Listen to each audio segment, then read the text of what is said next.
Today we're joined by two brothers who both have flip phones and one hospitality company that's built differently. Meet Allen and Luke Warford and their company, Inndoorsy. Welcome, gentlemen. How are we doing today? We're Alan, doing. you go first. Well, being the flip phone people, after some technical difficulties, we landed the plane. So That's right. great. Let's go. Let's go.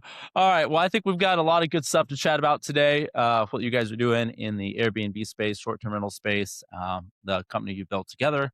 Getting started off, though, a couple of icebreakers. I would like to know, just for educational purposes, which one of you would, if you were separated, would survive the longest in a zombie apocalypse? Definitely Alan, because he at least owns Wow. maybe a gun, because I don't have any guns. Oh, no. Yeah. Oh, wow. Luke You answered gotta that. fix that, Luke. He answered that, That was- super quickly. I didn't send this to them either. I was like, you were ready to answer before I was like totally finished with the question. So you wanna know that- also, I hate just conflict in general. I'll try to run faster than a zombie, and I may escape that way, but I will not. I just can't. If you want to This know is the great. honest answer to that question, it's my dad. And so who would survive the zombie apocalypse? It would be Mark Warford. So we actually have a running pack with our friend group that if anything ever happened, we would go to Lawrenceburg and live on his farm. So just see, and he's tackled a deer and done all kinds of crazy stuff in his life. So we're in good shape. Nice. Yeah. Okay. Tackled a deer with his bare hands, killed it with a butter knife. It's the story was on Cabela's, so it's real. So that's hilarious. for another podcast. That's for the next one you start up about that's so funny. Crazy rednecks from Lawrenceburg. Our dad will be on that podcast. I'll do a pod with him. We'll get follow Mark up on the show. Yeah, that's great. That's good. What's something this could be for each of you that's still on your bucket list? Ooh, that is a good one. I would say for me, one of my biggest ones is to go to Italy. I know that's like it's achievable, it's possible, but in architecture school we studied a lot like of the city of Florence and a lot of places in Italy, and it's just like not been on the it's not on like the 2-hour train, or even like whenever we go vacation, it's like we've been to Hawaii, we've been elsewhere, but like we've just not landed in Italy. So Italy is on my bucket list. So nice. Yeah. Luke's is probably like skydiving with an elephant or something. I don't know. Let's go. On my bucket list would not just be going, because we've been to Kauai, North Shore, Princeville, like just Honolulu Bay. It's incredible. It would be owning something on Honolulu Bay, Princeville. I get a call, a home away from homes, where then I can go and surf and snorkel and do all the things that are also on that bucket list. So, I like it. So both trips, just one to Italy and one to Hawaii. Yeah, and we could sneak in skydiving with an elephant in there somewhere. That's along true. the way too, Somewhere. I will happily arrange that. Okay.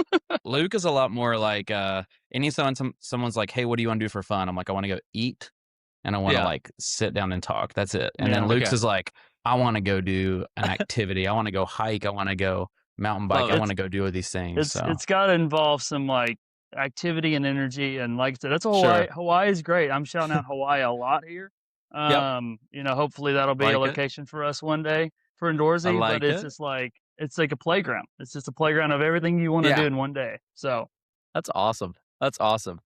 All right, guys. Well, let's jump into it here. We're gonna not follow a real clean like timeline progression. I'll kind of go back and forth a little bit in some of your experience and background. So let's just start off with Inndoorsy in particular. Give us maybe an elevator pitch.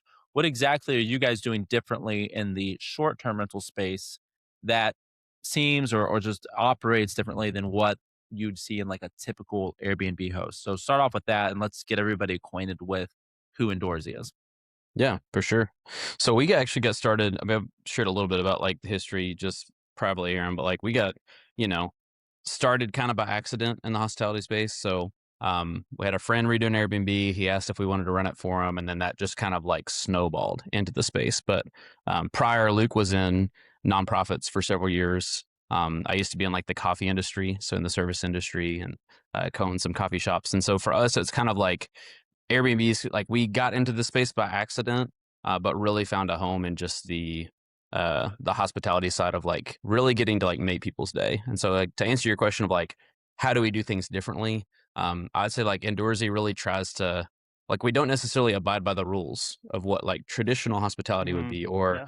um, or this is what you should do for revenue purposes because this makes financial sense. Like we're a lot more keen on people having a great experience, and a lot of times it leads to some really cool stories, and opportunities to do things because we're not necessarily profit oriented.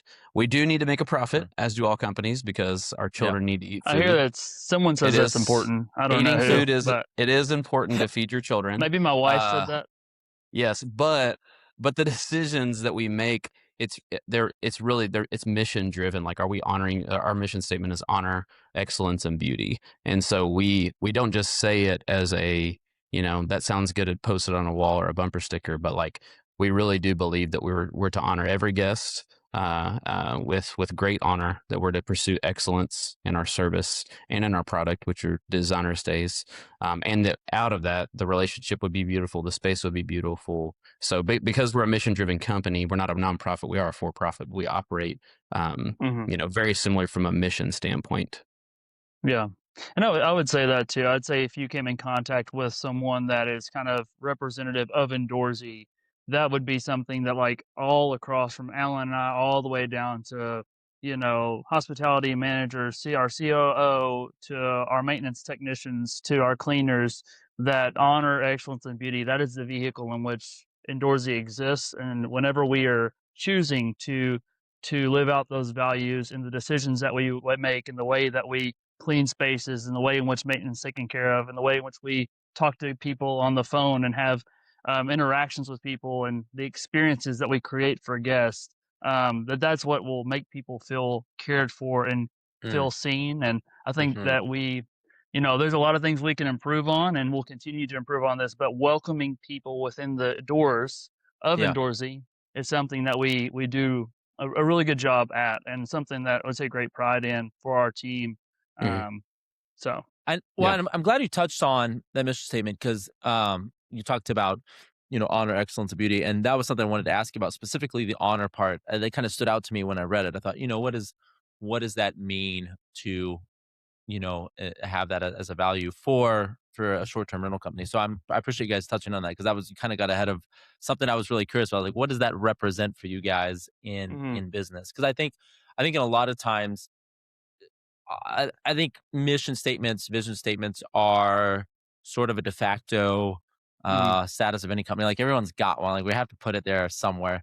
It's another Mhm. step though to really live that out and have that as an operating principle for the company, Mhm. right? yeah, It's a Yeah. little yeah, different than a slogan that's up somewhere on the back wall. So it's like, oh yeah, yeah, that's what we believe. Yeah. Just So, do yeah. it, or whatever. So, Yeah. hey, don't be throwing what? shade at Nike, man. They're doing pretty good. I did There it pretty is. good. No, I appreciate, and that's cool because I've gotten to know you guys over the last few years, and I actually think I met Luke first. I want to say, Yeah, wasn't it sorry at about that. Awesome Inc? Yeah, Just so you're aware, Aram, everyone meets Luke first. Like I everybody. was, Luke Alan was, was here first. He's older I, brother, but you probably met and talked to me longer than you wanted. I can get if you get me going. I'll see. I'm doing good here. I know my like cutoff. Like, all right, now I need to stop talking so Alan can go. But Yeah, and I was also a mascot for 7 years, so I just say, hey, you know what? I'm the mascot of the company, and Alan makes everything look good and pretty, and makes sure that we're heading in the right direction. So, good. that's amazing. No, What no what further were you the comment. what were you the mascot for? What's the mascot background? shout out Remix Education, which you may know, Okay. Matt Hogg locally here. Yeah, yeah, yeah. Okay, Yeah, yeah. so I did a lot more of the motivational speaking side of things, but I started as a mascot and realized I'm actually pretty good at this. Nice. And maybe it's like one of those hidden talents that you're like, oh, the stars aligned, and I can actually Yeah, do this and yeah, have yeah. a great time making kids laugh. And That's great. but yeah, so That's great.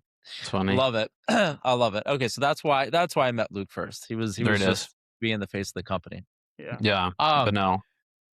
that You were talking about that honor. You said I was trying to say yeah, we're really good at getting things off track, so we can yeah. No, no, you're land good. back I on. mean, you so we guys want to touched honor on. your time. I mean, that's great. No, you good. You guys had talked a good bit about that, and that was just something I wanted to make sure we got to. So I appreciate you, weaving Uh-huh. that in there early on. Mhm. I think anybody who knows you guys decently well is probably aware of the fact that you both operate with flip phones, which is unique. You've been doing this for a while. So talk to us a little bit about that. I think that if you exist in a space that probably has an abundance of software and applications usable for managing short-term rentals and the communication features and all that. To be working on older technology is interesting for your own personal devices. So Hmm. just share a little about that. How did that come about? What was the motivation there, and how has that affected, and what's the purpose behind that in developing a business that is pretty high tech? Yeah, Alan, you can take the lead on this because you have successfully had the flip phone or dumb phone way longer than me. It only took me 6 years to listen. So the Yeah, stage is yours. the answer for Nice. Luke is Okay. that the older brother made the decision first, and then Luke eventually followed suit after I tried to convince him for a long time. But Got it. he's had it going strong for probably 2 years now. Two and a half But Okay. years, yeah, man. yeah, That's but the good. story really starts, I don't know, it starts back when I was like a junior in college before I got a flip phone or got a smartphone. And so I actually was holding out for a long time, had one for several years, had this kind of back and forth thing for a while, but I just think everyone has to know themselves. And I knew myself to have a very addictive personality. I think some people are very disciplined. Some people are very, regimented. I think that probably describes like 5% of the population. Maybe that might Yeah. even be generous when I Generous. say that. Yeah. So, but what happened was I was on the way to a trip abroad, and like my phone fell out of my pocket on the way to the airport. We were running late, and my friend went to go pick it up because I was on my wife's phone. Like, hey, can you find it? And the flight was taking off, so I was like, hey, just keep my phone. I'll be back in 3 weeks because I couldn't get it, and so I went 3 weeks without a phone, and truthfully, it just changed my life. Like I Mm, was present for like it almost reminded me of what I was a kid when I was mm, totally present to the moment. I was present with my wife. We had just gotten married 2 months prior. And I told her, I said, hey, I know I can't be a husband and a father and a future business owner without a phone. But what I can do is go get a flip phone. It's about as close yeah. as I can get. And so I switched over to my dad's old flip phone, and that was 7 years Nice. ago. And then just Shout kind of out Nokia. decided, I was going to say, yeah, the Nokia bricks. It was actually a Kyocera, if we want to get technical with it. Okay. Okay. Uh, Okay. but honestly, it was just a life principle that settled in pretty early on and carried over into different companies we've had and ran. And so I think for us, it was the pursuit of being present, the pursuit of being present with our families. Also, just think for both of us as being people of faith, it's very important to be in the world and not of it. And I think that technology is a really quick. It's like it can be a gateway drug, or an iPhone could be a gateway drug into a lot of other things that aren't good for your Mm, soul, aren't good for your mhm. spirit. And so it's really nice to just have that as like a guardrail, so to speak. From the technological standpoint, we just are living life like it's 2005. That two Yeah. device approach, where Hey, like jump on you board, Aaron. We're ready yeah for you. you got the Come be phone a part of our squad. and you got the MacBook. The thing that's unique is someone's like, how do you do all your stuff? I'm like, I do it exactly the way you do. I have my Sure. laptop with me, Sure. and I do it all on my laptop. And it's almost refreshing because as an entrepreneur, I mean, this, you can be on 24 hours a day if you want to. But the nice thing about having those split devices is it's like when I pull my computer out, I do it to work and then I close it. Yeah. There's not the distraction of, you know, like you can be doing some work and before you know it, you're looking up cat videos and you're like, how Yeah. did this happen? Yeah. So Yeah. that's my That's answer. And, There's great. probably a lot more to unpack, but that's in a and, nutshell Sure. and kind of where it's at. And I think That's one way good. we've done it too is like the question a lot of people say is like, "Was it hard?" And it's like, "Well, duh. It's Yeah. super hard." Is it convenient? Absolutely not. Does it cost you something? It's like, absolutely. But that's the thing. Like anything has a value to it, it's going to cost you something. It's kind of sacrificial in a sense. And so Mm, what we really had to realize and do, like you said, is because honor, excellence, and beauty. Well, we wouldn't be doing a great job of living that mission statement out if we just stuck to our dumb phones and didn't have systems in place and rely on technology to help make the world go round in the sphere of what we get to do. And so what it did is it required us to hire people. It required us to find people that could use their phones as a tool for work mm, and not as a distraction. It required us to upgrade softwares and to get spend a lot more money than maybe what we wanted to, but it was out Yeah. of protection for our families first. Truthfully, I Yeah. think for us, well, faith first, because I do think it was truthfully a step of obedience for both of us to put our phones away, and to make sure that that we had just that time, just away from technology in the sense of how we're using it personally. And then from there it just kind of goes family and then friendships and stuff like that. So like I said, it's been a really, again, it took me 6 years for Alan to convince me. He should have tried harder, because it's now I'm on this side of the Come on, coin, and Alan. there's just Oh no man, there's no slacker. going back. But we are very reliant on technology. We're very reliant on phones and apps and software. So Yeah, it is good. It is a yeah. great tool. Yeah, well, what I like about it, and what you guys are talking about in terms of the motivation, the reason behind it is where your priorities are, right? And I think that in the business realm, I know for me starting out when I got into self-employment and then started growing the business, my early thought, and this is even as a married guy with young kids, like it wasn't that I started out as a bachelor, but even with all that, early business life was everything that you have to do for the sake of the business, like that is that Mm, priority, right? Like that was the yeah. operating principle. It was like no matter what, we've got to get the business up because there was sort of this fall down effect, which was the business ultimately takes care of the family, and so like that's where the income is. It's like, and so I think I think a lot of entrepreneurs, if they don't start out that way and last in that mindset for a long time, they may never get out of it. And so your Mhm. principle of no, actually, the business is not the operating principle for our lives. Like we still Mhm. want to grow the business, but it Yeah, is first our faith and then our family and then the company. And so I think that alignment is very helpful to understand for that. yeah. Yeah, So no, it's super helpful, and it's also one of those things too that like we would never push something on someone that we wouldn't want them to also do. So I think even to your point of alignment, like we care a lot more that our employees have healthy lives than we do that like the company makes money or whatever. Like we've told any of them at any point in time you guys want to switch to a flip phone, you're welcome yeah, to. And we've kind of set sure. our parameters up. Another thing to like your question of how do you, still have being surrounded by so much technology, how do you make it work without it?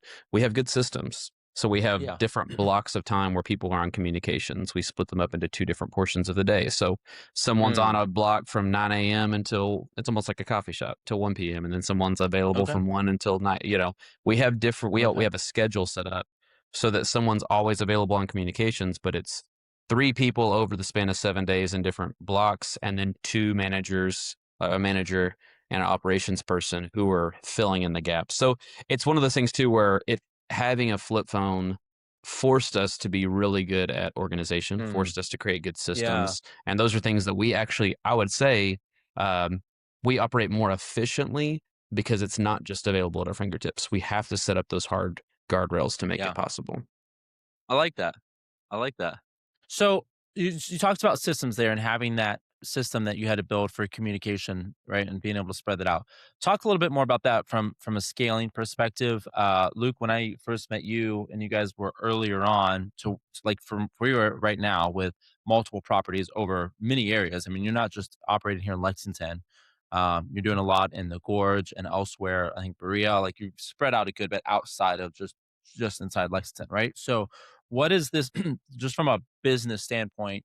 Um, and I, as someone who has cleaned Airbnbs in the past, we don't touch them anymore. But in that past, like I was just always amazed by anybody that owned like a couple of properties. It's like, man, this is a lot. Like I don't even want to think about having more. If I had two or three, I'd be like out pulling my hair out in terms of just the constant struggle. So, what does it look like to scale to the number of properties you guys have now, managing those? What were the business principles and the systems that you continue to develop on top of things like communication that made that doable for you guys? Yeah.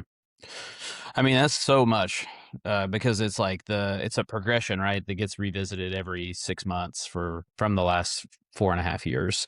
But I really think that like it gets kind of rooted in this concept of like you eventually realize you can't do it all, and so you kind of reach these different, you know, pain points. And then so I think for us, it's scale. Like what we used to be able to do good, there starts to be like this threshold of like, well, we need someone on to help because we can't do all of this. And then it started really kind of breaking down into like specialization. So I think for us, we realized that like, to be successful as we scale, we need to get people on the bus doing their thing really well. Not trying to be a jack of all trades, but like, let's do comms really well. You do operations really well. You do, client care, sales, and guest relations really well. You do design really well. Like, and just trying to find people to kind of take those different uh departments, and run with them. Mhm. And I think it was just like a slow, you know, process over time to figure out what that looked like and how that was successful. But I think that like the the operational systems over time were just bring people in whose skill set, almost like bring people in who are better at you at that thing. So we brought in someone in Mhm. operations who was Yep. better at operations than we were.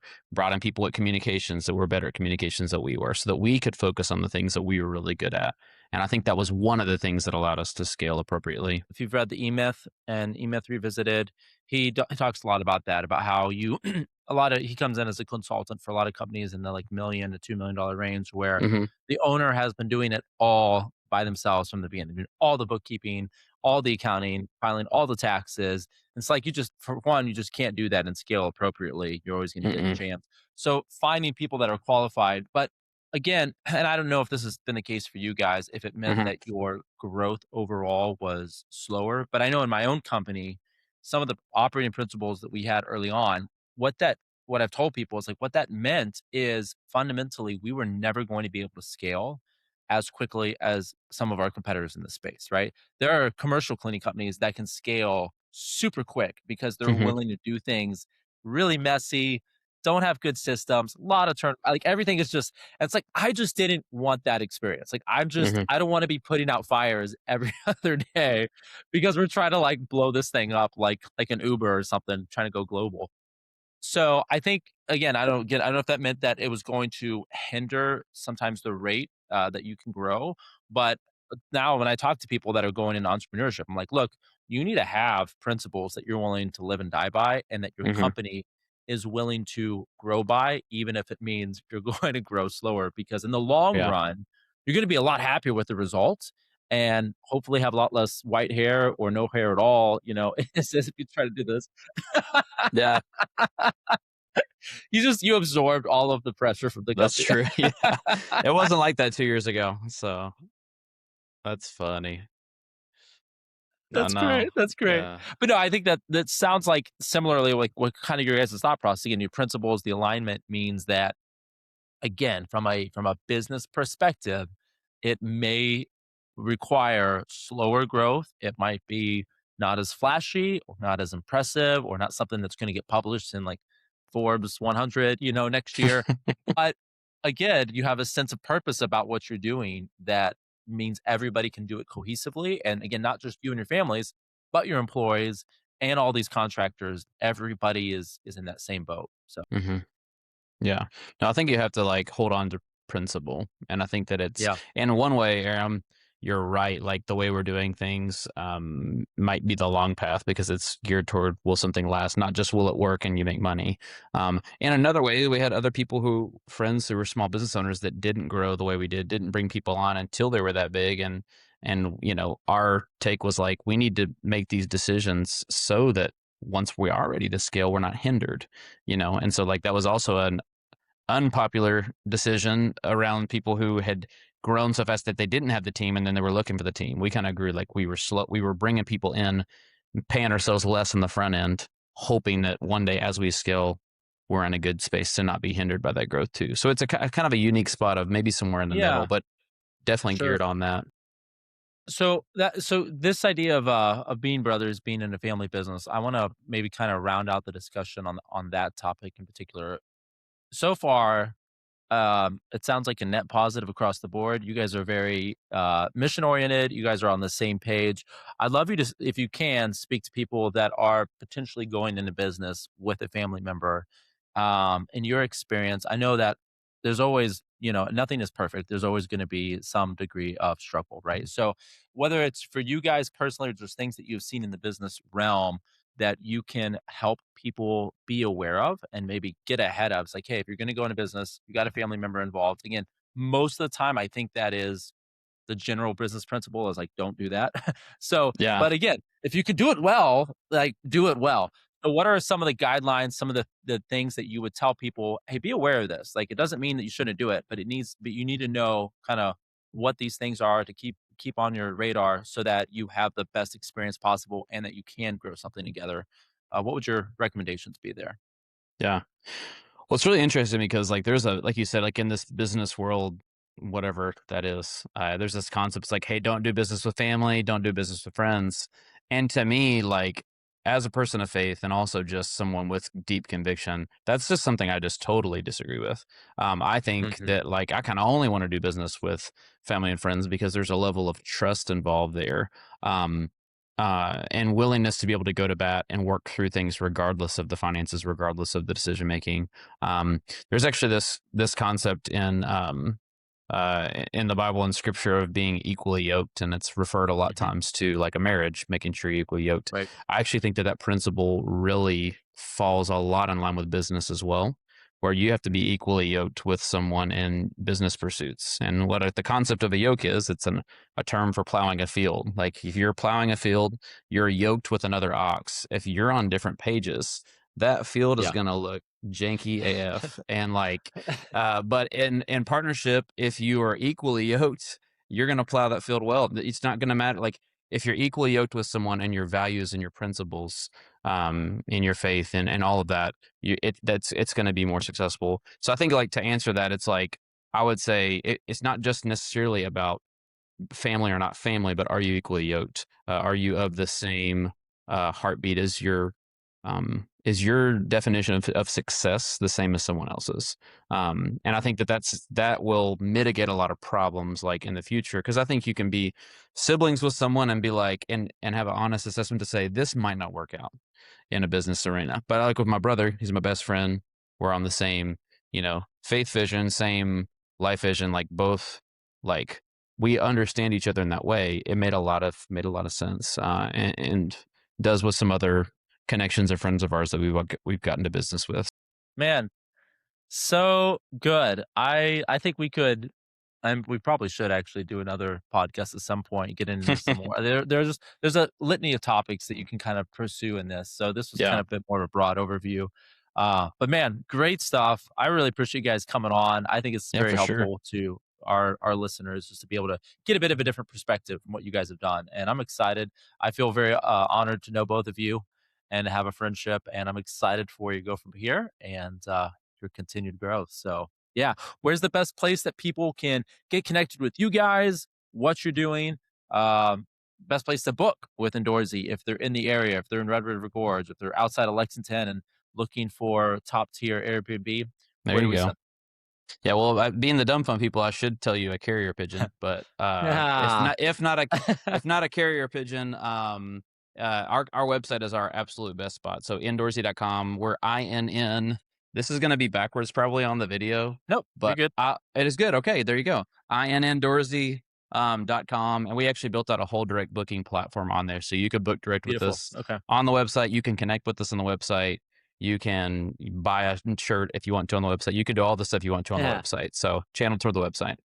Awesome. Well, I hope you have a fabulous rest of your week and a good weekend ahead here. And man, just enjoy the lovely weather that we're getting. And we hope to see you guys on here before too long. That sounds good. Thank you so much for having us, man. We appreciate All it. right. Cheers, guys. Yep. Cheers.